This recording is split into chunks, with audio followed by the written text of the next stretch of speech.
Finding the right trading company shouldn't mean opening 20 tabs, comparing dozens of rules, and hoping you didn't miss something important.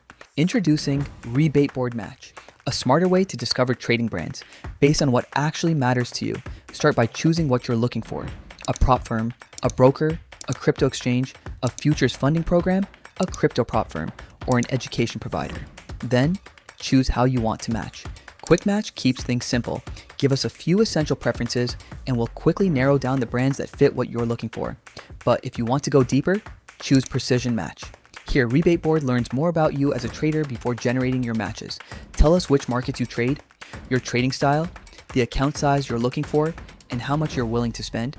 Then choose the conditions that actually matter to you, your preferred profit split, your payout schedule, whether you need news trading, and the drawdown structure you prefer.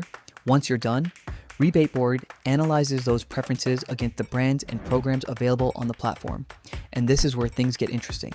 Instead of giving you another generic list of popular companies, RebateBoard shows you the brands that actually match what you're looking for.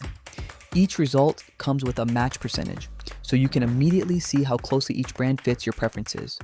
Your strongest matches appear first, and you'll also see alternative matches, giving you more options to explore and compare. From there, you can review the firm, check the conditions, explore available offers, or simply go back and change your preferences, because the best trading company isn't necessarily the most popular one. It's the one that fits you. Your strategy is different. Your budget is different. Your risk tolerance is different. Your requirements are different. So your search should be different too. Stop searching randomly. Start matching intelligently. RebateBoard. Let trust be seen.